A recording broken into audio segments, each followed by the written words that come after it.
All right. This is working. And we're good on Facebook. All right. And we're good on YouTube. All right. So what's up, everybody? So if you're watching this, actually, right now, I'm going to be using the audio from this for this week's podcast episode, as well as this is being live streamed on YouTube. So if you come in here and you can't stay the whole time, or if you come in here and you come in late, feel free to follow me on YouTube at WWTMPD. What would the money plug do? So if you're new here, welcome. My name is Markia. I'm known as the Money Plug here on social media. I'm a board certified credit repair specialist and credit score consultant. As a credit literacy coach, I use my platform to educate people all about what credit is, why it's important, and the responsibility behind having credit, right? We need it. I know as tricky as that kind of whole concept is, credit is something you need because it affects a lot more than just like, whether or not you can buy a car. So even if those things aren't really on your agenda or on your radar, you still need credit. Credit determines kind of where you live. Credit can determine get whether or not, whether you buy or rent, it can determine whether or not you get your place. So, it's really important that we kind of have these discussions, and it's going to be a really tough topic to talk about today. And I really wish I had somebody to talk with, but a conversation that came up today, and I kind of talked about it in a TikTok video I posted earlier, is conversations with your family about financial literacy. Now, when I'm saying what I'm saying today, I really don't want anybody to take it personal. I really don't want you to internalize what I'm saying. But I really want to start a dialogue. It is very important that we have this dialogue. Don't come at me saying I'm calling your mama a liar, because that's not what I'm saying. But I really need you guys to listen. Hey, so okay, I'm gonna do it right now. So they're telling me promote my book. So if you didn't know, I actually wrote a book. I have a monthly financial planner that I have available on Amazon right now. It's called Plug Into 2020. If you search my name, Markia Brown, so Markia Brown, you'll be able to find it. It's the first thing that pops up. It's a monthly financial planner that'll really help you kind of get your expenses and income in order, right? There are slots for you to write down your goals every month. There is a self-care tracker, because I really do feel as though your mental health ties into your financial health, as well as in the back of the book, there is a snowball debt tracker. It's kind of like a visual representation of you paying off all your debt, as well as a derogatory account tracker, so that you can track what you're doing with these accounts, how you're disputing, when did you send out the disputes, who did you talk to, et cetera, et cetera. So the book is doing amazing. I've sold 20, right? That's 19 more than what I thought. So I definitely want to say thank you to you guys, everybody who supported. Even if you didn't purchase, a like and a share goes a long way. So thank you guys for all of the support. All right, so let's have this conversation, right? Because I've been having it with multiple people today, and it's really been opening a lot of our eyes, right? So I'm a big person of a family, right? I have a rather large family. I have 5 kids. I come from a family of, and my husband comes from a really big family. So, and in the almost 10 years we've been together, it's never a point in time where we'll sit and compare like stories growing up where we're like, dang, really? Y'all learned that? Well, we learned it like this. When you meet other people, you see how people were raised. And this honestly brings up a lot of the like people who were raised on survival versus the people who were raised on love. Like, it started a lot of those conversations today. But I really want to talk about that concept as it applies to financial literacy. So let me give you all a little backstory about what happened today. So I had a childhood friend of mine call, and she was having like a heated discussion with somebody that she's close with. And she was like, I want you to talk because I'm not the professional. And she's telling me that I'm wrong. And I want you to I'm not even going to tell you what my side is. I just want you to talk. I said, okay, what's going on? So the story was, right, there's a 21-year-old. She's really just coming into her own, has a nice little income going. And she had questions about credit. She came to them. She was showing them some of the things that she's been working on. And she was like, so, what y'all thinking? Like, she just wanted some validation, I feel like. And so one person said, hey, go to TD Bank, apply for a credit card, go here, apply for a credit card. Just start applying for credit cards and kind of like see what you get, because you need credit cards for emergencies. And then my homegirl was like, I don't think that's a good idea to just be applying for everything. Maybe you should kind of like sit back and take stock of what your current credit situation is looking like. And then if you feel like it's the best option for you, go ahead. Now, obviously, Y'all know who I'm inside with. I'm definitely gonna side with my homegirl, not because she's my homegirl, but because she's actually listening to some of the stuff I say. You should not be blindly applying for things. You need to be doing your research because you don't want to waste that inquiry. Remember, inquiries lose points if you're not opening these accounts. So the counter to that particular argument the girl had was, well, it's only 2 or 3 points. I hate to bust the bubble of some of you, right? But there is no arbitrary amount of points that you get to inquiry. So it's not like inquiries are worth 3 points. It's not charge-offs are worth 10 points. It really depends on what you already have on your credit report currently. That is how credit scores work, right? There's no, like I said, there's no preset or pre-established amount of points that one particular item is worth. Now, with me saying that, I also explained this to the person. She was like, okay, well, it doesn't matter. If you get the inquiry, you get the inquiry and whatever. But I really feel like you guys need to start listening. So a lot of people, whenever I get to talking about removing inquiries, they'll be like, hey, if you apply for one thing within a 45-day time period, right, then you only get hit once with your credit score. And that is true. If you apply for things in the same industry within like I think it's like 30 days, then you only technically get hit one time on your credit score. But what a lot of you aren't understanding is that even though it's not affecting your credit score, it affects your credit profile. And what I mean by that is if you go to a car dealership, for example, and you do not go in with a pre-approval, 9 times out of 10, what's going to happen? Hey, Pancho, 9 times out of 10, what's going to happen is that they're going to run your credit a bunch of times, right? In an effort to get you the best deal, right? That's kind of what the logic is. Now, in running your credit a bunch of times, it's only going to hit your score one time, but now you're stuck with these 20 inquiries on your credit report.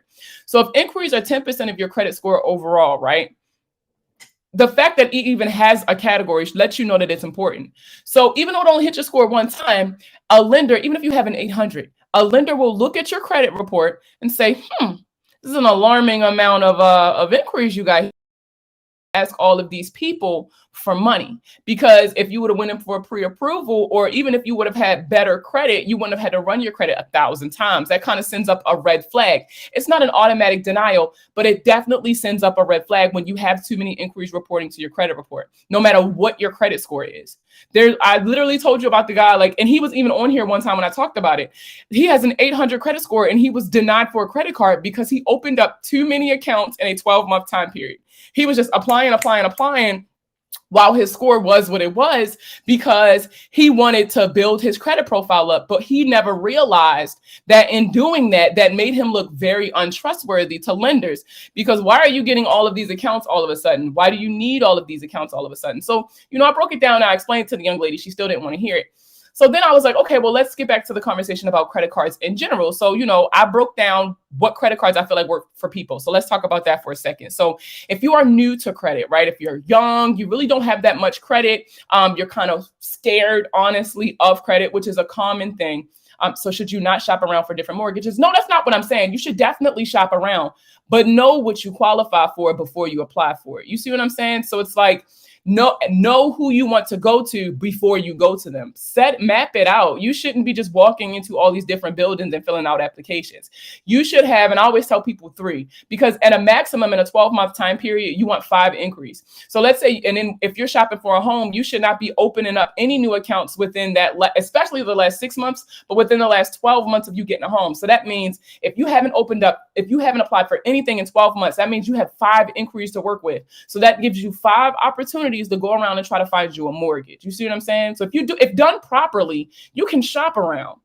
That's not the issue. You got to plan that out. You can't just be applying for everything that you see just to see if you get it. That's a horrible concept to have. Now, if you're new to credit, right? Or you're rebuilding your credit, there's certain cards that I typically suggest depending on, and this is why I always like talking to people first, really depends on where you are in your financial journey, right? So let's say you are just graduated high school, going into college, don't really have a steady income, but you do want to start building credit. What are your options, right? For that, I always suggest things like the Chime Credit Builder card or another prepaid credit card. Credit Sesame has an amazing program where they'll take your transactional history and report it as on-time payments to the credit bureaus. Now, with these prepaid cards, they're not reporting credit card utilization. So unfortunately, you can't really manipulate that category. However, they are reporting on-time payments. And remember, payment history is 35% of your credit score. So if you are if you're adding all of these on-time payments to your credit profile without you having to actually get a real credit card where you got to stay on top of your payments and, oh my God, I'm not working this month, so how am I going to pay my credit card bill this month? You don't have to worry about that with prepaid credit cards because the only credit limit you have is whatever you put on the card to spend. It's very similar to debit cards or even charge cards. So I suggested those to the young lady because her income fluctuates. She was a DoorDash delivery driver, like she does Instacart and things like that. So I was like, maybe this is the best option for you. And y'all know how I am. Self was the first thing she said to me. She was like, I have a Self account. Look, I have a credit builder loan. I have the credit builder card, and so she was breaking down what she was already doing. And I was like, you're doing amazing.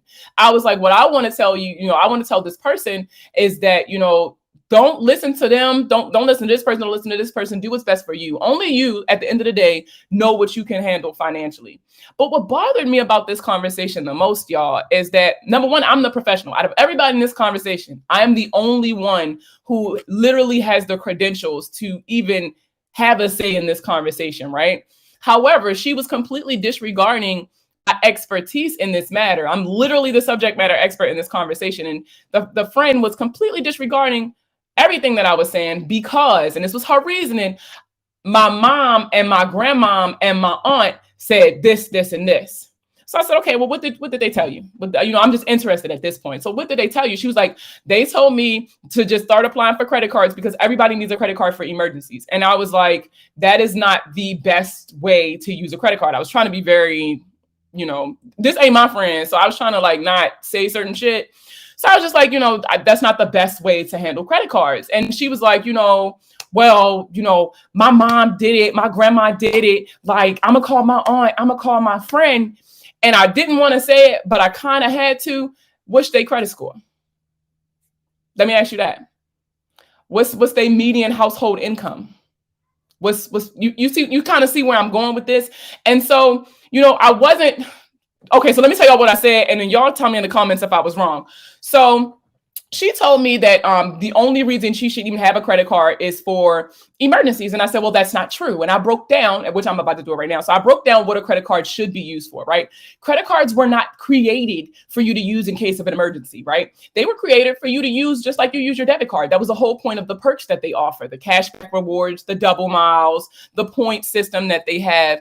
The reason why they have these things is to encourage you to use the cards more, not to put you in more debt, because you shouldn't even be getting credit cards if budgeting and things like that is your main problem.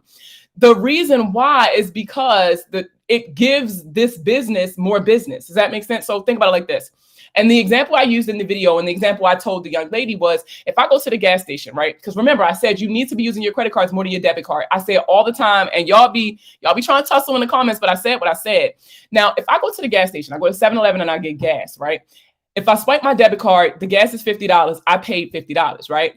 If I go to that same gas station and pump that same gas and it's the same price, $50, and I swipe my credit card, I now owe $50. So if I go home and make that payment of $50 from my debit card that technically I was already going to spend anyway, I'm not out of any additional money. And now I got cashback rewards on a purchase I was already going to make.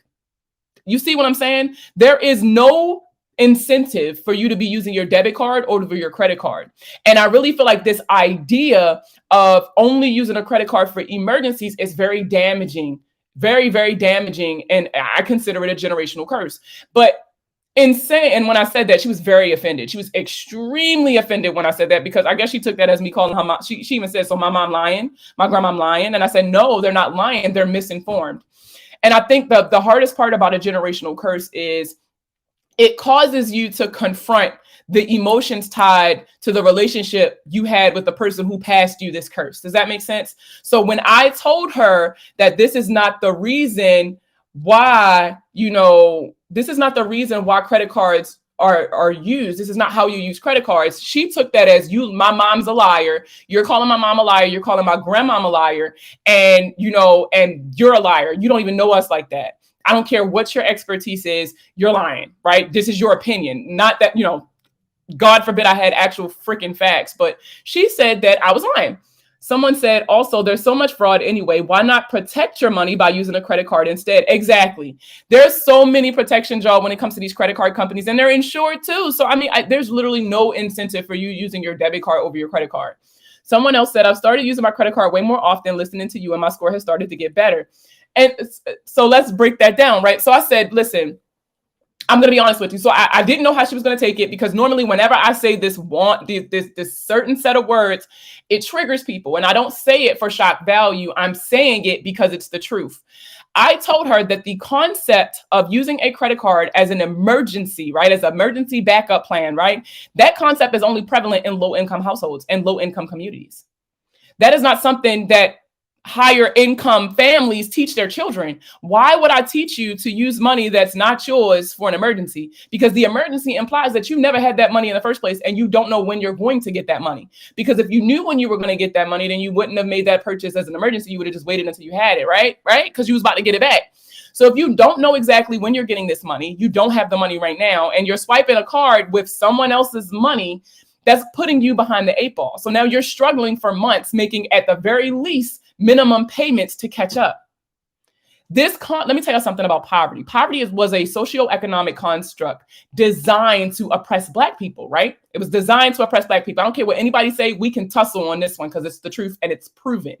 This is what poverty was and still is, because it drives the American economy. Now, they can't have rich people without having poor people. And so they keep pushing the narrative of, well, hey, everybody needs an emergency credit card. Why don't you come get this emergency credit card? You never know what can happen. You need an emergency credit card. Why would you need an emergency credit card if you were managing your money properly and had a savings account? That's not what a credit card is for. A credit card is not for you to fall back on when you never had the money in the first place. A credit card is supposed to be used as a debit card. And if you don't have money on your debit card, are you going to go swipe your debit card? No. And that's the honest to God truth. And she was very offended because, one, whenever I say low income or poverty, people's trauma prevent them from being able to listen to what I'm saying. And I get it. And I try so hard to, because y'all know I tell y'all all the time, I'm not perfect. I'm a business owner first, but I'm a city girl immediately after. And I don't do disrespect. Like, let's start there. So I be trying real hard to stay as professional as possible when I'm having these conversations with people. But it's crazy to me because, and you know, it's very hard releasing yourself from a generational curse. It's a lot more than just knowing better, right? Because I can tell you till I'm blue in the face what's the right thing to do and what's the right way to build your credit and what's the right way to pay your bills. But at the end of the day, you've been doing this every single day for the last 20 years, last 30 years. Your grandmother did it and she survived. Your mother did it and she survived. It's just like procrastinating, right? People procrastinate because they're so damn good at it. So if your parents are so damn good at surviving, then it is going to be very hard for you to break that generational curse because you don't see anything wrong with it. And this brings me back to my original point, right? Generational curses did not start off as a bad thing. Generational curses were things that we did to survive. What a lot of people also don't understand is that it wasn't until the Civil Rights Act of 1974 when it was illegal to discriminate against Black people when it comes to like bank accounts and credit cards and things like that. It wasn't until then that most Black families had access to anything regarding a bank or bank account or credit, right? So 1974 wasn't that long ago. It really, like, my mom was literally born in 74. 1974 was not that long ago. So Black people are way behind the learning curve. You get what I'm saying when it comes to financial literacy and credit. So we've had to create our own narratives and create our own stories to explain things that we never understood. Just like Greek mythology, right? Why does the sun rise? Because such and such did this and such and such. Okay, why do we have credit cards? Credit cards are for emergencies.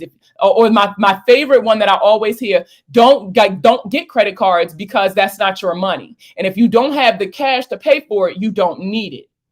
These were things that started off as survival, right? Because it was hard for us to get jobs. It was hard for us to get bank accounts and get credit and get homes and things like that. We were so used to surviving that we never had the opportunity or the luxury to take a step back and just learn. We will learn. This goes back to what I said earlier about people who were raised on survival and people who were raised on love. And I'm not saying that the way that you learned was wrong. I'm not saying that your parents or your grandparents or whoever passed this knowledge down to you was wrong or was a bad person. What I'm saying is that this misinformation has been in the community for long enough. And maybe we should open up our minds to different concepts. Because let's be real, all right, let's sit down and talk about it. The majority of the people who get access to my content, right, at some point in time, you may have had bad credit or you know somebody with bad credit. So think about it like this. If everybody in your family has been doing the same thing for the last 60, 70 years, right? And everybody in your family has bad credit, or at some point in time, they've stumbled and had bad credit. Wouldn't that stand to reason that maybe we should be doing something differently? Literally, the definition of insanity is doing the same thing over and over and over and expecting a different result.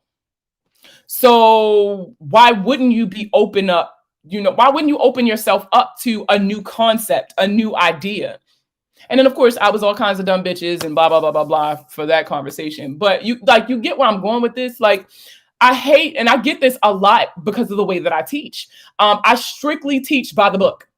I'm not teaching you no tricks or no hacks that could potentially have y'all in jail. For example, there's a lot of the people who coming on here talking about, if you become a Moor, then you don't need a credit score to get things because you're a sovereign citizen and you don't belong to the United States and you're a company and this. And I'm not doing this to diminish the Moors. I'm not saying that at all. But what I'm saying is people are only using that to get out of debt or to get out of the responsibility of paying for something that they initially agreed to. That is not a reason for you to be applying for your sovereign citizenship. That's diminishing the authenticity and what those people are standing for. Like, you get what I'm saying? There's people who will call the credit bureaus and tell them, delete all this information about me because it's fraud. Knowing damn well everything that these people got on you is true. You don't have to lie. You don't have to scheme to get these things done. And so I get a lot of I get a lot of negative feedback from us specifically when it comes to these conversations, because I don't teach that way. I'm not trying to teach you how to get over. I'm not trying to teach you how to try to maneuver and manipulate. I'm teaching you how to take responsibility for your actions and handle it the right way so that you never have to look back over your shoulder and wonder, is the other shoe ever going to drop? So that you don't have to look back and wonder, what I did, is this going to come back on my kids when I'm gone and they're responsible for paying my debt off? Do you see what I'm saying? Yes, these credit networking companies. I don't know I had somebody walk up to me the other day and ask me about some acronym. I guess there's like a network marketing company that does credit repair. I don't know. I've never heard of it. And they asked me like, hey, are you associated with this company? I'm sorry, I never heard of it. And the lady was so relieved because she was like, they teach us they don't teach us how to do credit repair. They teach us how to go talk to people and get them to sign these deals. And then once they sign these deals, we get money kicked back, but we're not learning anything. So then I don't have anything of value to provide these people who trusted me and everything I said. So then a lot of these people are just repeating TikToks that they saw that went viral, or repeating tweets that they saw that sounded interesting. You see what I'm saying? And that's not me. And I get so much pushback about this because of my teaching style. But I would much rather be hated for teaching y'all the right way and teaching y'all the game, because I promise you're going to be back to learn it. I was one of those people who did the credit sweeps. I bought a CPN. I hired Lexington Law. I did all of that. And I ended up having to do this shit by myself anyway. I'm not saying this because I hate us. I'm not saying it because I think your mom's a liar or I think your grandma didn't know what the fuck she was talking about. What's up, Adrian? I'm not saying this because of that. I'm saying this because I love y'all and I genuinely want us to succeed. And the only way we're going to succeed is if we learn the actual rules to the game and beat them at it. Not by shortcuts, not by cheating, not by manipulating this person, lying to that person. That's not doing anything for us. That's still holding us back, because then we don't know the truth. We don't know the truth. Man, listen, I wish my fellow Latinos and Hispanics had access to your content, because a lot of what you speak on resonates for real, for real. I swear if I could speak another language, I would. And you know what? That's another reason why I started coming on YouTube, because the reason why I started coming on YouTube is because they offer captions. They offer captions for the videos after they're uploaded. And so, and with that logic, I was hoping that my content would be available in Spanish, because I don't know Spanish. I barely speak English, y'all. And so that other people could have access to it. So that was another reason why I did the big push for YouTube this year. So if y'all not following me on YouTube, listen, there's a lot of people in this live on TikTok. If y'all not following me on YouTube, please click the little button in my bio to go to my YouTube channel. It's WWTMPD. I said too many W's. WWTMPD. What would the money plug do? I'm working on getting my CPA and CFA. I need to just gain my talking confidence. Let me tell you something. And I get that a lot from a lot of people who tell me they want to do what I do and they want to teach and they want to pour into their communities. Let me tell you something. When you know what you're talking about, when you're confident in what you're talking about, because you know what you're talking about, then you don't have to worry. There is no need. I'm not worried about what anybody can say to me. That's where my confidence comes from. Can't nobody tell me shit because I know the FCRA and the FDCPA like the back of my hand. Literally, that's what my certifications are in. I am a board certified credit repair specialist. I am a board certified credit score consultant. I am certified in the FDCPA. I'm certified in the FCRA. And that's why I don't get threatened when people come on my comments and try to, say that what I'm saying is incorrect, because I got facts that back me up. When you know your shit, when you have the knowledge, you're not worried about what people are going to say about you, because it doesn't matter what they say. Logic speaks for themselves. The logic speaks for itself. My logic is sound. Everything that I've said, literally, even on all of my YouTube videos, with the exception of the live videos that I've done, on all of my YouTube videos, when they come on, it specifically states that all of the information that I speak in this video can be fact checked by reading the Fair Credit Reporting Act. For more information, please go to www.ftc.gov and you can read it for yourself. You can even email me, I'll send it to you. Y'all know I keep credit Bibles on hand. I low-key just found some more in my garage. I keep the credit Bible on hand, and it's a purple book called the Fair Credit Reporting Act. It's literally just a hard copy of the Fair Credit Reporting Act. I call it my credit Bible because I don't go nowhere without it. But like, when you know what you're talking about, I'm not worried about what nobody else has to say about me or to me, because I know what I'm saying is accurate. No, Lexington law is not good. Hell no. Representation of Black women in our field is almost non-existent, and the reach back of those women who made it is non-existent as well. Oh my God, you are so right. You are so right. I ran into it was so many people. And I'm not a cheap motherfucker. I was willing to pay people for the knowledge. You feel what I'm saying? I'm willing to pay the money to learn these things. But these people feel as though, and I don't get it, because there's literally millions of people with bad credit. But it's like people want to corner the market. They want to get famous and get rich and do all that stuff first. They want to secure their spot before they start helping other people. And I get it. It's self-preservation and I don't judge anybody. But at the same time, it's like, yo, imagine what we could accomplish if there was more women like me, more women who look like me. Because representation matters. Representation definitely matters. The worst is when they want you to be quiet and constantly say, well, I just don't have time for that. Child, say it again. Combining education and experience is foreign to people who want to live where they are comfortable. Yep, you're so right.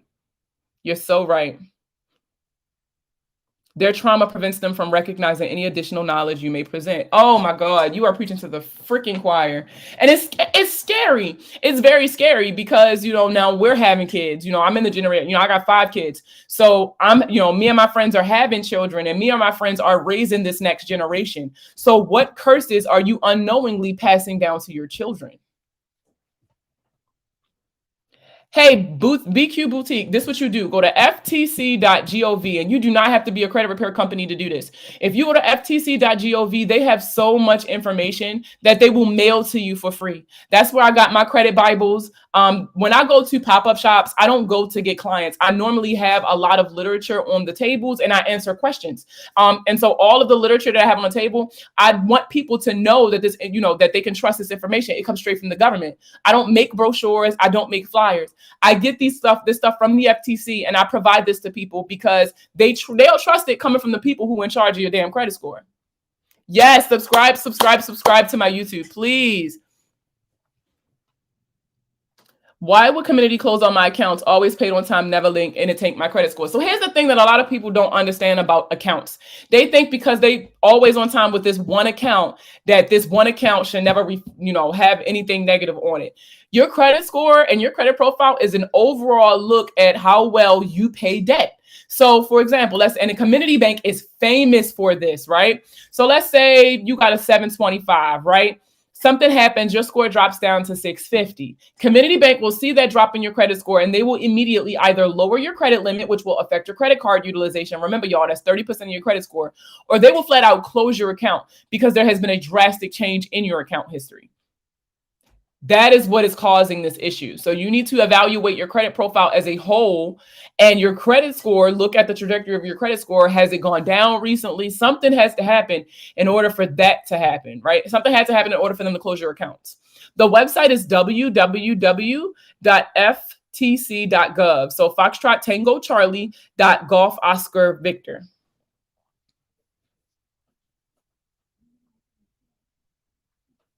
I know I'm passing down a lot, but have constant dialogue with my kids that I'm working on a better me. Yes, yes. You have to. You owe it to your children. You owe it to your children.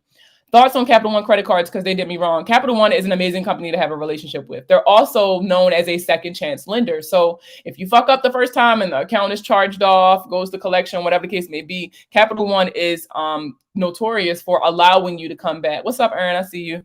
They're notorious for allowing you to come back. All right, she got it. Perfect. But generational curses don't start off as a negative thing. And you don't realize it's even a negative thing until you really start breaking down a lot of the lessons that you've learned taking credit out of the conversation, right? Just for a second to kind of expose myself, right? So as an adult, there were a lot of things that I had to unlearn that were low key tied to lessons that I was taught as a child. For example, sharing, right? When you were a kid, you taught sharing is caring. You're taught that when you're in school and a child wants something that you have, you share it. You give your toy to that person so that, they feel good. Now, as an adult, I have an issue with prioritizing other people's happiness over my own. So no matter how I'm feeling, when other people come to me and they want something or they need something, then I'm so hell-bent on giving it to them or giving them what they need before myself. That is something I had to unlearn. There's so much inaccurate information from credit professionals. It's difficult to know who's legit. Lifeguards help you from not drowning. But you can't drown me. Yes. Oh my God. Sharing is caring is the worst thing to try and unlearn. Yes. Yes. And that's just one of the things. So just imagine if you actually, and I'm telling you, everybody be looking at me crazy when I say this, but if you plan on fixing your credit or fixing your financial future, maybe you got problems budgeting, you need to go to therapy. You have to, or find some things that work for you. For example, right now I'm going through something called cognitive behavioral therapy, where instead of focusing on what got me here, right, I'm focusing on making changes so that I don't end up back here, making changes so that it can get me to a better place, right? Changing my mindset. That's the biggest thing, right? Changing the mindset that got me in this position in the first place. So following that logic, if you have bad credit, right, or you have a horrible relationship with money. Let's say you're an emotional spender, or let's say you're so used to spending all of your money and not saving because you know what your paycheck is going to look like 2 weeks from now. Let's say you're one of those people. If you don't heal the relationship you have with money, but you get your credit fixed, you're going to end up in the exact same place you were in before because you didn't learn your lesson. That's like putting a Band-Aid on a gunshot wound, right? It's not going to do anything. It's not going to do anything at all. It's shit going to keep bleeding eventually. You have to be able to tackle the mindset that got you in this situation in the first place. And that is going to require you to confront some of your childhood trauma so that you can break these generational curses. And it's so funny because I really feel like that's such a buzzword these days. Oh, I'm breaking generational curses. I'm the generational curse breaker of my family. And nobody really knows what that means. Breaking a generational curse is a lot more than just taking bubble baths, getting your nails done, and having a skincare routine. I'm going to be honest with you. And a lot of people think, yes, self-care is a part of that. Maybe your family, maybe the women in your family did not take care of themselves. I see that a lot. So yeah, self-care can be one, but like, it's a lot deeper than that. That's so superficial. You're just barely scratching the surface. You are barely scratching the surface. I'm just the curse, period. Shut up. The buzzword's flying, but people are doing the same stuff over and over. Exactly. It's a trendy, right? This goes back to how everybody has anxiety and depression all of a sudden, right? Not to diminish the fact those who actually do, because I'm very vocal about my struggles with my mental health. But when these are just buzzwords at this point, because people say they have anxiety and depression and then don't do the work to get over their anxiety or depression or to manage it better. Thank you. You can have me that too. Thank you. Oh, it's nice and cold too. Hell yeah. Thank you. But people aren't doing the work. It's not enough to identify what the problem is. You have to identify what the problem is and then be willing to put the work in to fix it. Otherwise, you're just completely wasting your time. I don't know. I really felt some kind of way about this conversation today. And so this was not supposed to be this week's episode for the podcast. Y'all know. No, she got her Pepsi. Get ready, y'all. Shut up. I'm not bad. Ponte, I'm not that bad. All right, I'm gonna drink my water first because I don't know if y'all been tracking, but I've been having some health issues, so I gotta slow down on the Pepsi. Awakening to our God energy and harnessing it for our own journey in this realm.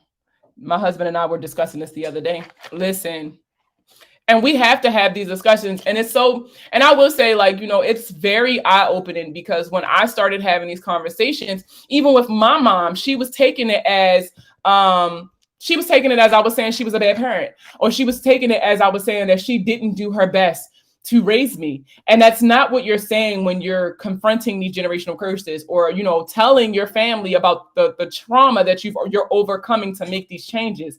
But what you're saying is you did the best you could do with what you had. Now let me do better because I know more. You did what you had to do so that I could be in a better position. So allow me to be in a better position and to put all of us in a better position. You see what I'm saying?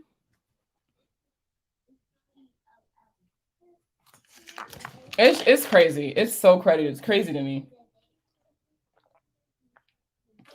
Low key, that girl hurt the shit out of my feelings too, y'all. Cause I'm sitting there and my homegirl, I was so proud, y'all. My homegirl was running off my accolades. She was on Fox News. She be on all these little internet blogs and these articles. She blowing up on TikTok. She got Instagram. Da, da, da, da. So like my homegirl reading off my accolades, and I'm just like, and that girl was like, it don't matter because my mother, my aunt, my grandma, and I'm not saying your aunt, your grandma, and them ain't shit, but this is literally my shit. Like this is literally that's like going in a hospital and walking in a surgery room and saying, yo, you cool and all, but like my mother give better stitches than that. What? My spouse's family has a chokehold on his bad relationship with money and our ability to prosper. You guys are going to have to tackle that. But honestly, that's something he's going to have to tackle on his own. And then you guys come together. That's something that I learned with my husband. We both had to go to individual therapy and then still do therapy as a couple. Because a lot of things, even though you want to tag team everything, a lot of things you have to put your big girl drawers on or your big boy panties and tackle it yourself. You have to. People can't do it for you. Exactly. The victim mentality. I'm not making you a victim. I'm talking about me, not you. Yes. I say that in my family I believe that I'm better than them. I get that all the time. It's so not from my family. I will say, so I come from a really small family, and my mom and my sisters, they get it for the most part. And they're very grateful for the knowledge that I give them and the things that I teach them and things like that. But on my dad's side of the family, it's a completely different fucking story. Everybody swear up at that. Oh, she thinks she better than us. Oh, she think this or she think that. Do I think that or do you think that? I am so tired of the older generations thinking that they can project their feelings about us onto us as if we're supposed to hate ourselves for wanting better. You mad at me because I'm doing better? I thought you would be proud of me. I thought you would be able to pat yourself on the back because you helped me. Sacrifices, the things that you did for our family is what allowed me to be able to be in this position. But instead of celebrating, y'all are hating. His whole family members. I have not talked to my father. Let me tell you something, and this is very deep. I have not spoken to my father since 2016.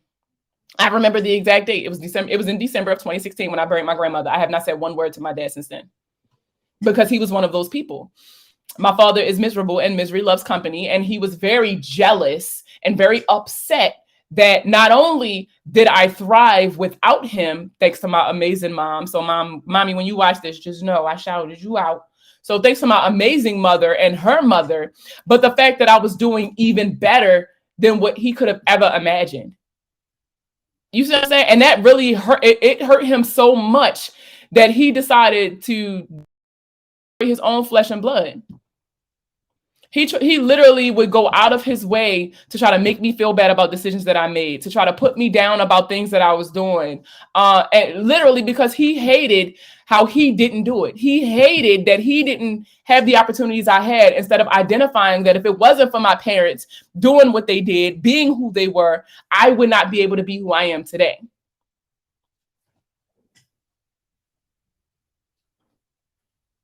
I have the education and experience, and my mom still will talk to other people about finances. Girl, that's never going to change. Let me tell you that.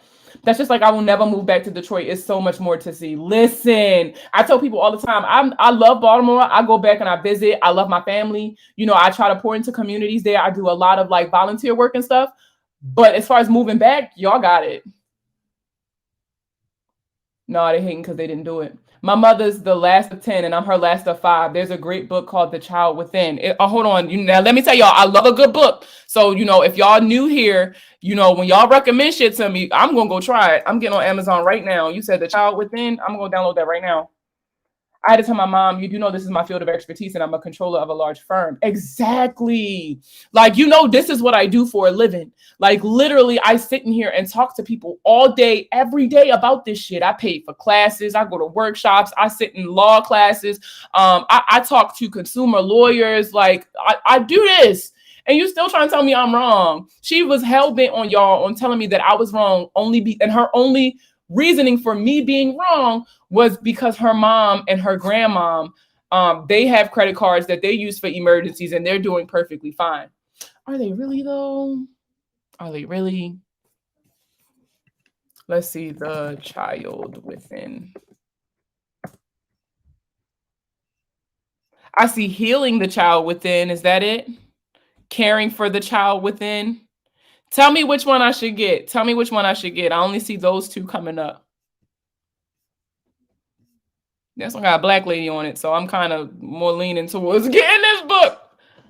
Okay, she said, hold on. All right, because I'm about to read this book. And y'all, we can have a book club for real, but it's crazy. And you know what? And a content creator, I'm sorry, she's a financial literacy expert. I'm not even going to do her dirty like that. She's a financial literacy expert. I look up to her. And she expounds a lot on healing the relationship that you have with money, the budgetnista.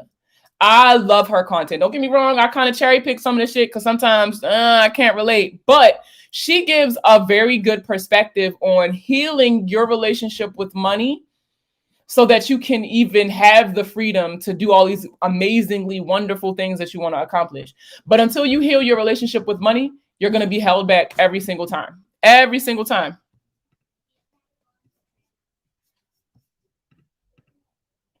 I know this is late. This is a conversation I definitely should have had earlier in the day. I can't believe it's this late and I'm trying to have this talk. I was so busy today though. And I really wanted to get this out and get this done for the podcast. Like I had a whole other episode planned, edited, scheduled and everything. And I canceled it because I really felt like this was important. And this was a really good dialogue to have.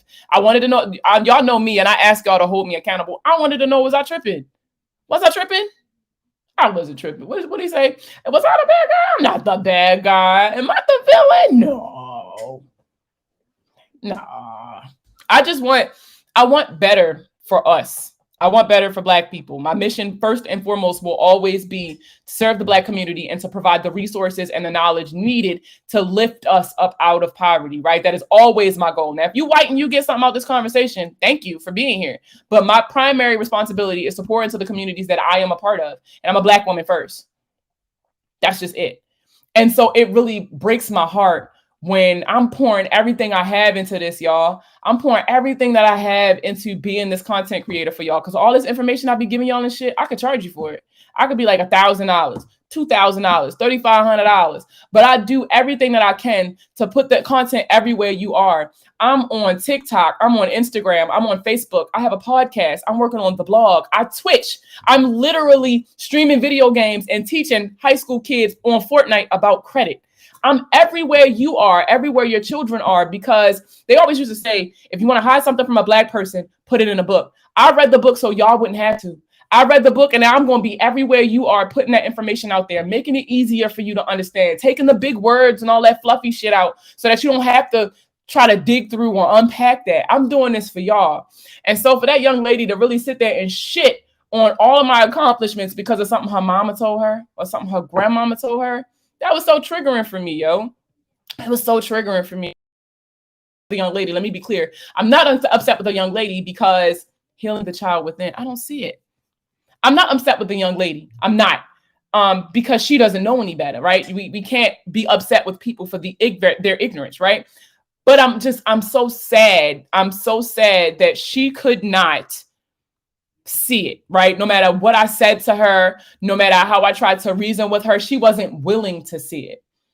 It's one thing if you open up your heart and you open up your mind and you're still not receptive, that okay, At least you tried. But there's so many people out here who aren't even trying to hear what I have to say, who aren't even trying to understand my concepts because they want to do the shortcuts in life. They don't want to do that shit the right way. They say I'm holding us back because it's taking too long. Or I want my credit fixed in 30 days. I'm going to go to the person who said they're going to fix it in 30 days because I just can't be bothered with what you're teaching. I can't be bothered. Or people who try to throw money at credit. I've had to turn so many people away, y'all, because I do require a certain amount of responsibility for my clients.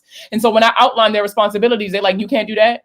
Why I got to do this? Why I got to do that? Because this is your fucking credit. So if you don't have no skin in the game, how are you really learning your lesson? What are you getting out of this? And there's so many people who are like that. They just want to throw money at a problem and just be done with it. Or they don't really want to acknowledge the actual trauma or the actual issue. So they'll just keep treating the symptoms. That's the credit sweeps, buying the CPNs, getting shit in your kids' names, asking for a cosigner. Like all of these things are just treating the symptoms and not dealing with the problem. Charles L. Whitfield is the author. I'm looking it up right now. Charles L. Whitfield. Charles L. Whitfield. Okay, I see it. I got it. Oh, and it's available on audiobook, and I got a credit. And I bought it. I'm definitely going to listen to it. Thank you guys so much. Now, listen, if y'all got some other books, and they don't got to be educational, girl, because I love me a good, drug dealing, drive-by having, kidnapping ass, African-American fiction. But I love books, y'all. Man, it's just, I don't know, it just really tripped me out today. And it really did something to me today. That was really heavy with me today. And I definitely just wanted to share that with y'all. Because there's so many people out there who probably think like her. And I don't want you to. You at the very least, you should be open to new ideas and new things. People need to deep dive into why their credit got bad to begin with. Yes. Because if you don't, you're going to end up right back where you were. I'm just going to go ahead and put it out there.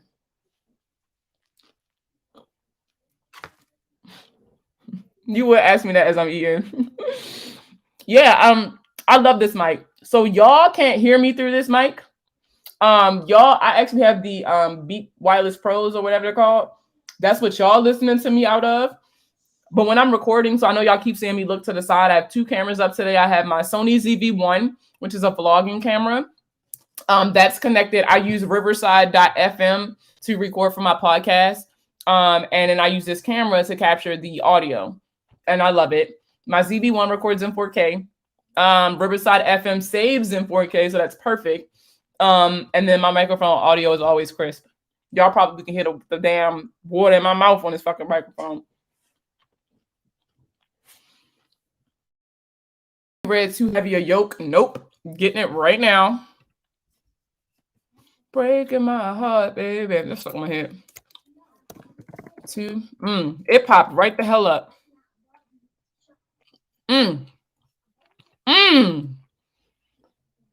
Too heavy a yoke. Black women and the burden of strength.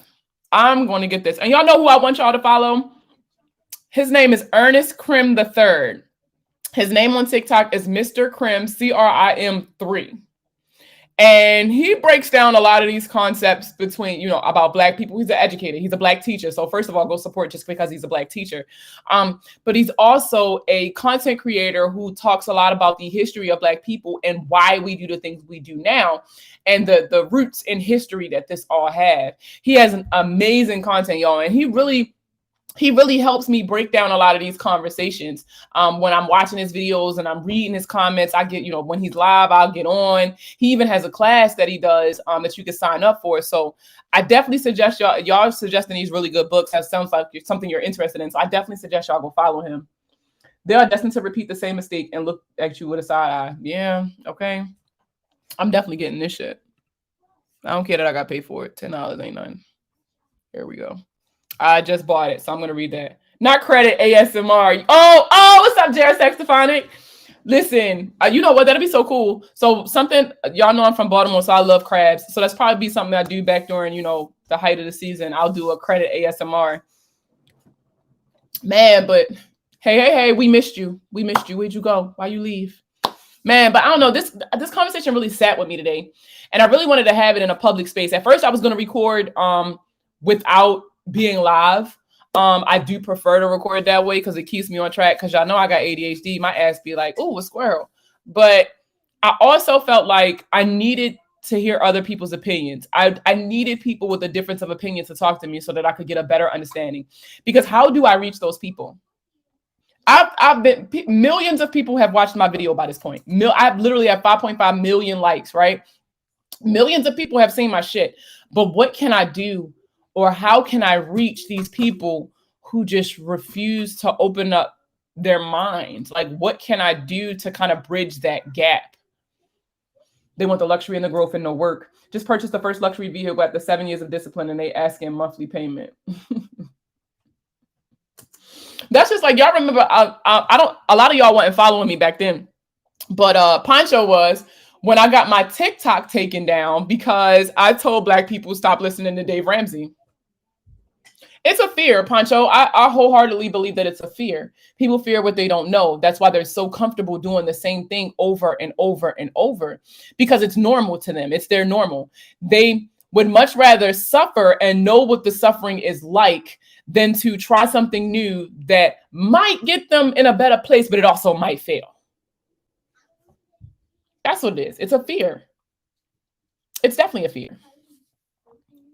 That's just like staying in an abusive relationship. When you talk to, and trust me, I was a woman in an abusive relationship. I was like, you know, better the devil I know than the devil I don't. That's a horrible fucking concept to have. I remember that. I was fighting for my life in your comments. Listen, when I told Black people to stop listening to Dave Ramsey, everybody shut down as soon as I said poverty.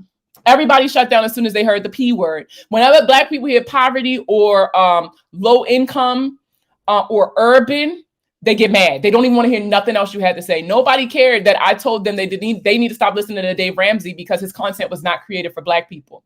They did not care that I said that they need to stop listening to Dave Ramsey because he was rich when he wrote the fucking Total Money Makeover. So why did you think that his book was for us?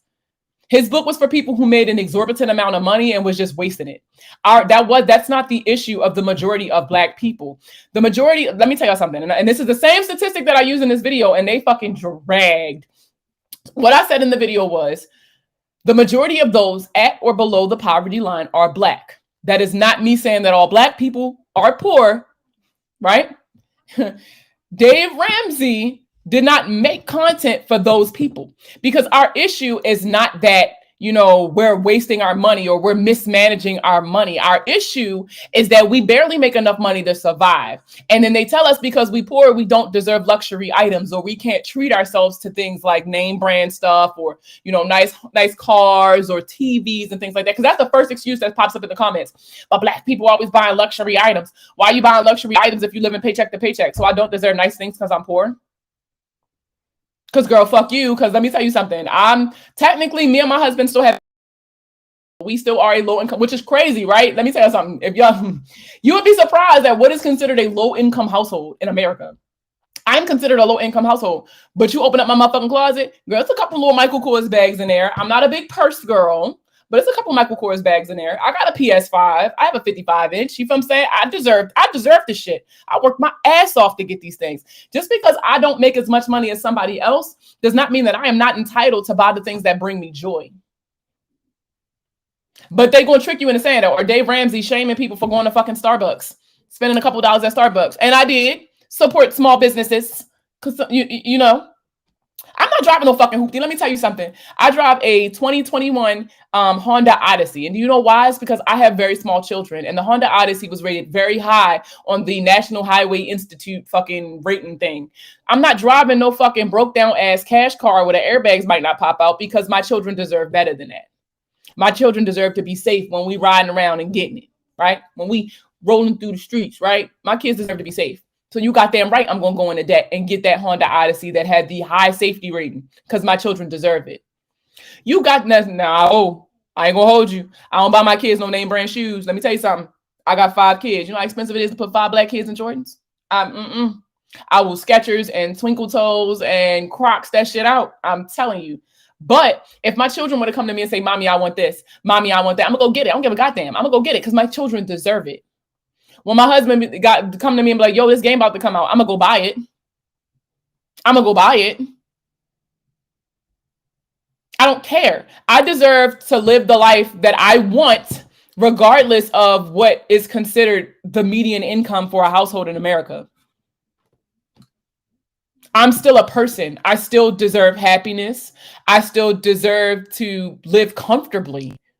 Even if I'm living paycheck to paycheck. I have a PS5, not an Xbox. So my husband and I also follow me on PSN, THEE money plug. I just got what is it called? I've been playing Rainbow Six Extractions, if you want to play that.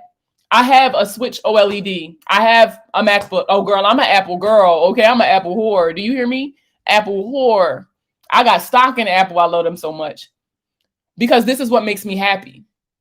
And me not making as much money as fucking Dave Ramsey should not mean that I can't spend the money on the things that make me happy. I deserve happiness. Black women deserve a life of luxury without struggling, period.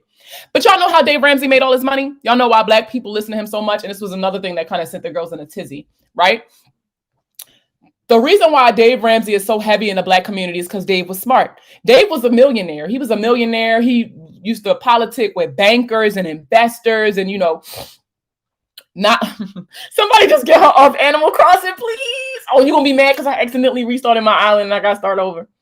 So Dave Ramsey, he was very good at marketing. And do you know what he found out about black people?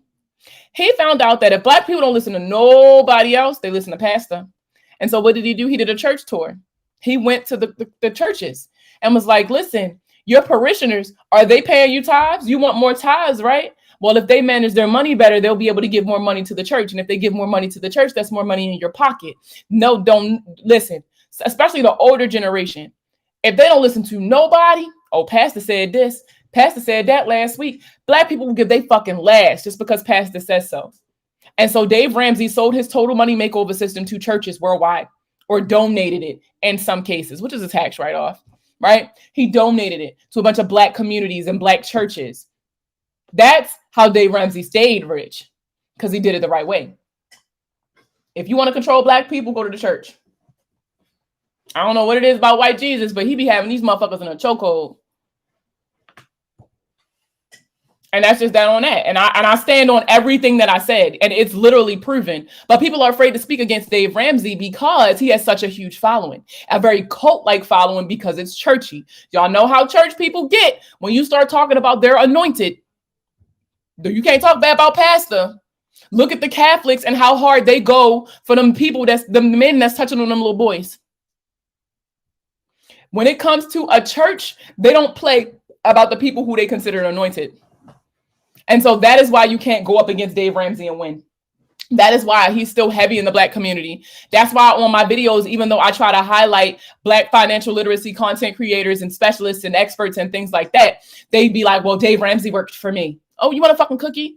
That's another thing. Like, I don't understand why so many people took that moment to try to shit on the people that information related to. So they'll be like, well, I listened to Dave Ramsey and I have a I had a $500,000 house. I listened to Dave Ramsey and I got in my savings account.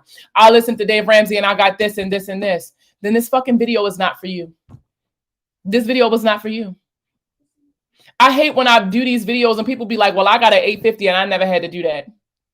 Okay. Okay. He targeted people looking for a way out, exploiting the black struggle, had an argument that his topic is not for any established, his logic is not for any established persons, and you're right. You're so right. You are so right. They were so mad at you for zero reason, literally no reason. It was triggered. They were mad. No, they had a reason. You want to know why they were mad? Because I said poverty in a sentence with black people. That's what it was. So then those black people who want to look like they're doing better than they actually are took offense to that because they felt seen. They felt like I saw through their facade and the mask that they try to present to the rest of the world, and they felt triggered. But if it didn't apply to you, you wouldn't have said nothing. A hit dog gonna holler every time, y'all. I swear I ain't never wrong. Some black folks don't want generational wealth, but would rather live on generational welfare. But you know what?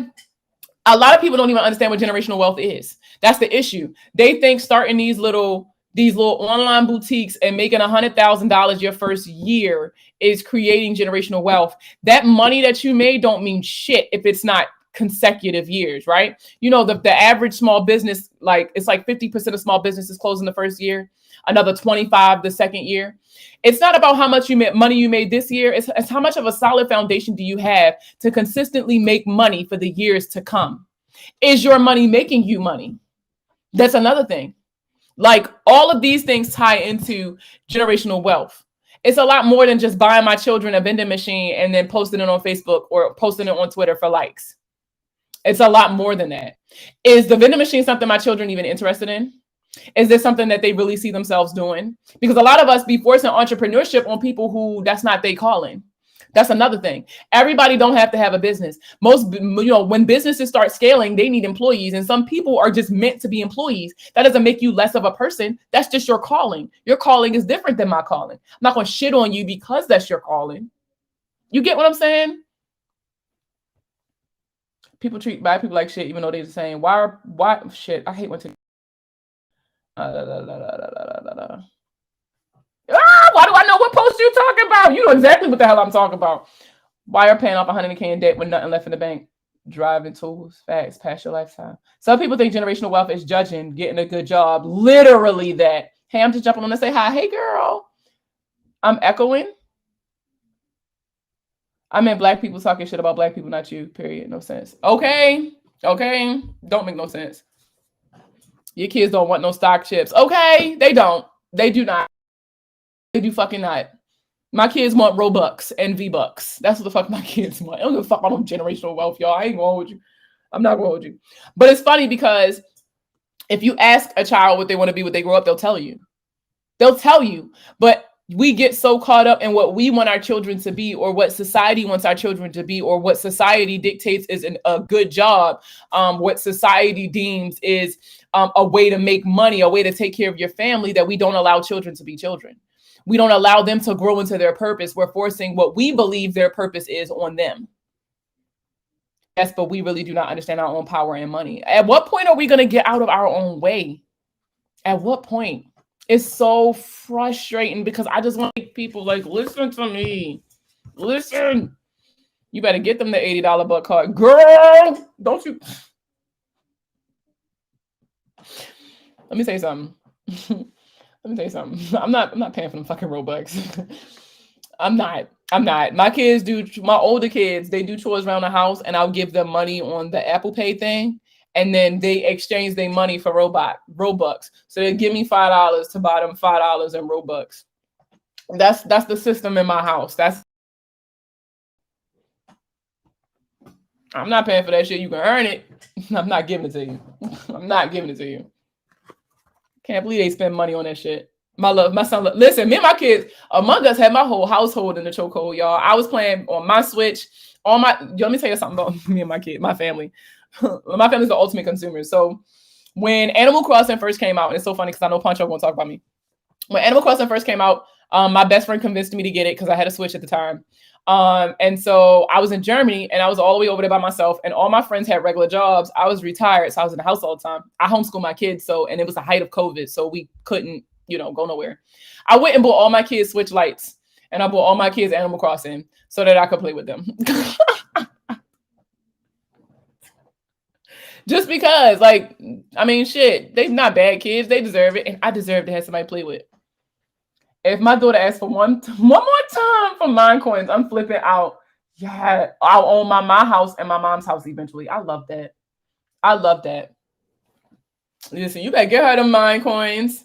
I can't. He love that game, child. I started playing with them just so I can understand what they be talking about. Because, all right, so I got Alexas in my house. I got Alexas in almost every room. So I be eavesdropping on my kids, but they know because it make a sound when you drop into a room. And I be listening to their conversations and stuff. And I felt bad because I didn't know what the hell he was talking about. So then I started playing the Minecrafts and Among Us and the Animal Crossing. And what's another one they play? Roblox, all that. Oh, yeah. My Switch Lite is collecting dust. I'm telling you, pull it out. I'll be having fun. It's so many concepts that you can teach children without tying it to actual money though. So for example, screen time. I have my oldest is 10, my youngest is 2. So I have a good mix of kids. And so my younger kids, they don't get an allowance, but they get screen time. So I teach the concept of credit to my children with screen time. And a way that I do that is, all right, so let's say everybody gets a set amount of screen time and it's going to turn off like, don't be doing, it's talking about, yeah, because she's going to make an Alexa announcement in a minute. Leave me alone. I ain't had to do that in a while. But so let's say like they get a certain amount of screen time. Once you use that all up, you don't have anything. So they'll go do extra stuff around the house, or they'll try to like do stuff to get me to give them more screen time. So for example, my 6-year-old came up to me the other day. I was in here shredding papers. She was like, I got a deal for you. Well, here she go. I want to enter negotiations. If any of y'all ever watched Boss Baby, you'll know why that's so funny. So she was like, I want to enter negotiations. And so I'm like, okay. She was like, I'll shred your paper in exchange for some extra screen time to play Roblox, right?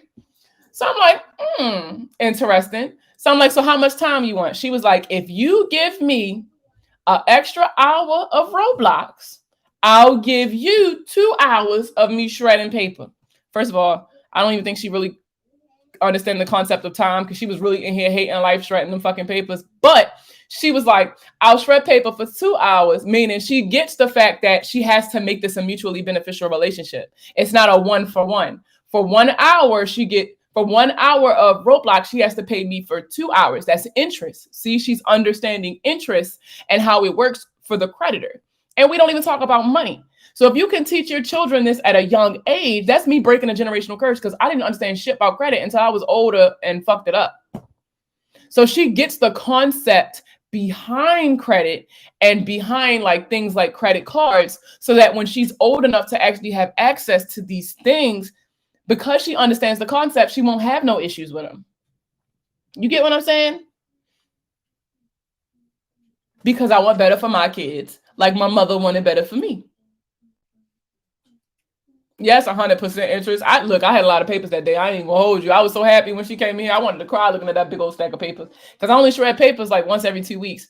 So that shit was just like piling, man. Like, whew. Plus, low key, she negotiated those terms herself. I'm not gonna turn it down. It was a good deal. It was a real good deal. All right, I forgot to drink some more water. I'm gonna drink some more water before I drink this Pepsi and Poncho fucking talk about me, y'all.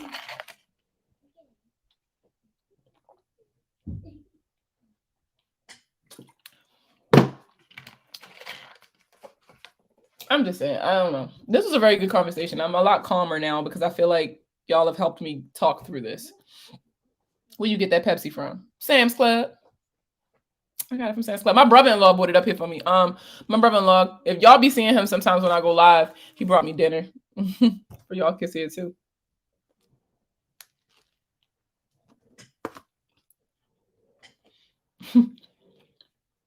For those of y'all who don't know, I can't cook. For my people, y'all know I'm the Aunt Bird of my family. So like, I'll bring the paper plates, I'll bring the sodas, but don't ask me to bring no food. So my brother-in-law, he a chef, he be cooking for me. That's what family do. You know we cousins, okay? And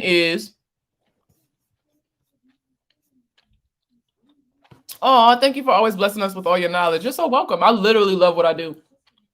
Literally love what I do.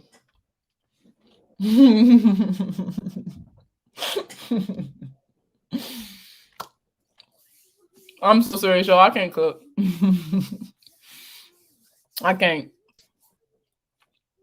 I like watching you, seeing someone black and female is everything. Representation matters in every industry. Every industry. Oh, Walmart. Walmart. Oh no, you got the planner and you lost. Oh man. Okay. I'm gonna do a live. Let me see. What's today? Damn, I'm busy tomorrow.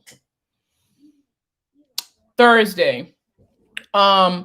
Thursday, I'm usually off on Thursdays. That's my off day, right? Thursday, I'll go live and I'll break down the book. I'll schedule it so that you can hit the bell and turn on your notifications for it. But Thursday, I'm going to go live breaking down the different sections of the book and how to use it. That's what we'll do. And don't forget, next month, I'm going to be auctioning, well, not auctioning, it's like a raffle. When do you usually stream, or is it random? So every Friday I go live at 8 p.m. If it's not Friday, then normally it's a random thing. So I always tell people, just turn your notifications on. I started, if you want, you can subscribe to my YouTube channel, WWTMPD. What would the money plug do? And it'll give you notifications whenever I go live or whenever I upload a new video. I also have a podcast that I do. It's also called WWTMPD. What would the money plug do? It's available. Oh, I just got the notification today that it's available on Google now too. So I'm on Google, I'm on Spotify, and I'm on Apple Podcasts. And it's free. There's no subscription required to listen to any of my content. I do have a Patreon, but I don't have nobody on it, and I haven't started using it yet. I have some ideas, but I'm just, working on a lot right now. So I'm working on a hell of a lot right now, okay? Shit, and I forgot to give you guys the dates for the February class. I'm going to do that tonight. I also give free credit literacy workshops. I give 3 every month. It's now going to be 4 every month. So February, we'll have 4. The credit ABC workshop is for high school aged kids, college aged kids, people who don't have any credit and just really kind of breaking into the world of credit. That one's for you. I have one for my ladies called the Hot Girl Credit Coach. Also talk about, yes, this is my PS5 headset. I use it for my laptop. For my ladies, it's called the Hot Girl Credit Coach class. We drink wine, girl. We talk credit, like teaching you how to read your credit report, teaching you the important parts about credit that you need to know. How is your credit score calculated? We also talk about business credit and being an entrepreneur and kind of like my experience over the last year building my business credit as a business, separate from my personal credit. So we also talk about that. I also do one for the fellas. It's called Hood Niggas Need Credit Too. I'm a red wine girl. Can't do white. The 4th workshop that I'm going to be doing is actually for military and mil spouses. So I typically only did this workshop upon request. So I did it with a lot of different military units. Shout out to the Army, because y'all always hitting me up to come do y'all Orange Time training. This one is going to be breaking down the Service Member Civil Relief Act for military families, so that you guys can understand the benefit of this and how you can use this to better your financial future, because there's a lot of little hidden nuggets in the SCRA that can really help a lot of families. Because I don't know if y'all know, but soldiers, these low-income families, them niggas ain't making no money neither. I have to pull my reports again. I looked at them last year, but I didn't go through them. Yes, you should be listen. So right now, it's free every week. Once a week, right? Until April 2022, you can pull your credit reports for free. There is no score, but it does allow you to see everything that's reporting on your credit. You go to www.annualcreditreport.com. www.annualcreditreport.com. This website allows you to pull your credit once a week until April 2022 due to COVID. That's what y'all should be using right now. If you can't swing it, a credit monitoring subscription, and you're not really pressed for the scores, you really just want to see what's on your credit report, period, you might want to go do that.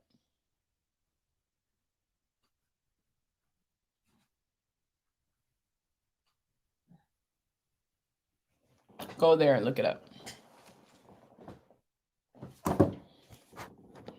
I'm building my business credit now. It really is helping. Man, I swear, business credit opened my eyes, y'all. Damn, why this charger won't come out? Oh, there we go. I hear my son on my door, y'all. He trying to break in here. Just for him to bust in my door, look at me, turn around and leave out.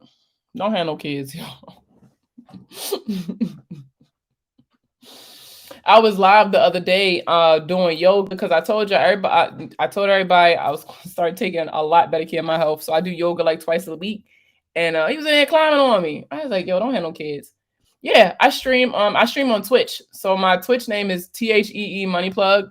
And I Twitch. Sometimes I be on here too when TikTok desktop feature be acting like it got some sense. But I stream a little bit of everything. I don't play 2K. But I do play like Call of Duty, Fortnite. I've been playing a lot of Rainbow Six Extraction. Five Nights at Freddy's, I've been playing that.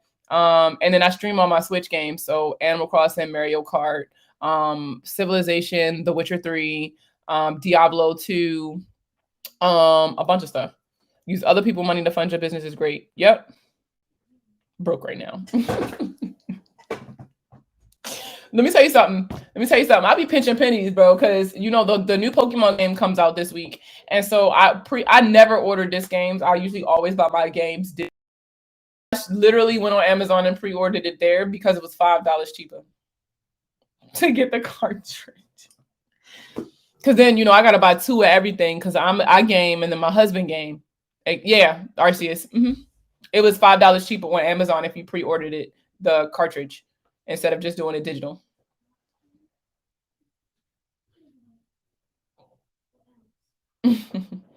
Not my daughter requested more time.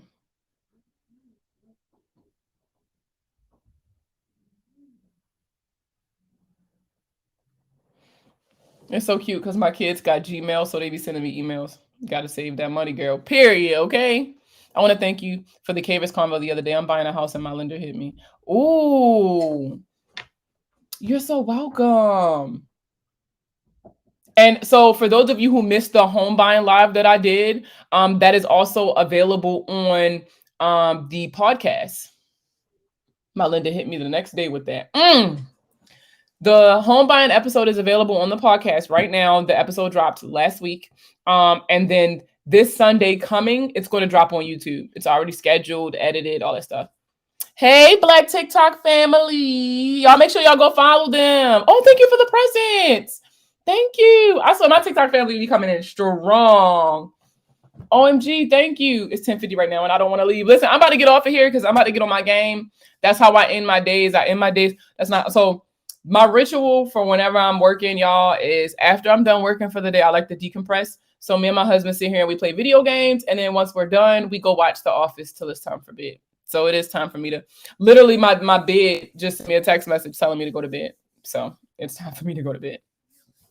But you ain't played no Far Cry, the audacity. Okay, so you know what's so crazy? So tomorrow, by Friday, I'm going to buy my hard drive. I had bought one for my husband to test it out, but we bought him an internal hard drive for his PS5 because I was running out of space. I actually had to delete Far Cry so that I could re-download the Miles Morales Spider-Man because I said I was going to start streaming it again. So yeah, I'm going to buy my internal hard drive by the end of the week. It should be installed by Sunday. And then I'm going to re-download Far Cry. Because I was playing it heavy when it first came out and then just stopped playing it. But as always, y'all know I love sitting and talking to y'all, Kiki, and I swear I love talking to y'all. It's like talking to my family. So thank you guys so much for the support. Make sure you guys follow me on Instagram. Can you put the Twitch in the chat? I don't know how to type it. Can I write it down and show it to you? Because I don't know how to pin shit. Oh, maybe I could just type it. Comment. Here we go. TheeeeeY. Plug. Boop. That's my Twitch. So twitch.tv/themoneyplug. So once I get off here, I'm about to just play. So listen, y'all help me get my subscribers up on Twitch. Can y'all like host my Twitches and stuff? I'm trying to get up to 50 because let me tell you something. The reason I can give all my content out for free, the reason why I can consistently do this is because I get paid to be a content creator. So the more platforms that I monetize, the more information I can get y'all for free instead of having to charge people for shit, right? Like, so following that logic, I need 50 followers on Twitch. I'm at 29. I'm at 29 followers for Twitch. So if y'all can tap a friend, tap a cousin, tap everybody. I need to build my Twitch following so that I can monetize that account. Because of you all, I've been able to monetize my TikTok and it's been amazing. I've partnered with some brands. Shout out to Credit Sesame. Shout out to Rent Reporter. Shout out to compare.com and I just got my latest partnership, y'all, with Epson. So y'all gonna be seeing me talking about this right here. I'm gonna show y'all, and I'm so proud of this too. I can't wait till this one drops. Ta-da! We're gonna be talking about this, the Rapid Scanner. If you're a business, you definitely want to hype this. You gonna want to check this out. And even if you so I also do loan signings on the side. So this is something else that might be wonderful for y'all. So this video is gonna be coming out soon, but I've actually partnered with them and it's actually really cool. To be able to get paid for shit that I was already doing for free, like posted TikToks and shit, like that shit is unbelievable. And I've only been able listen, DM me on Instagram, we'll talk. Like literally DM me on Instagram right now, we'll talk. But being able to, I can't monetize my Twitter, girl. I be saying a little bit of everything on that shit. I don't need no brands looking at my damn Twitter. I be saying a lot about something and not enough about credit. No, but for real, like being able to monetize my platforms it has definitely literally changed my life. Because it gives me the money so that I don't have to charge everybody for everything. So yeah.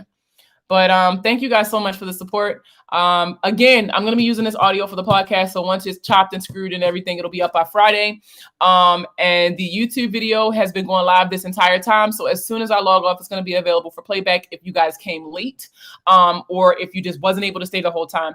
As always, thank you guys so much for the support. It means so much to me. If you got a couple dollars, go on Amazon, buy my monthly financial planner. It's called Plug into 2022 by Markia Brown, right? All you got to do is search my name, Markia Brown. Show some support. Even if you just, copy the link and share it, that, likes and shares helps the girl out. So, but like I always say, live every day like it's your last, but pay your bills and wear condoms just in case it's not. And I will see all of you Thursday. I'm not going to be able to go live tomorrow because I'm going to be super busy, but I will see you all Thursday. I'm out.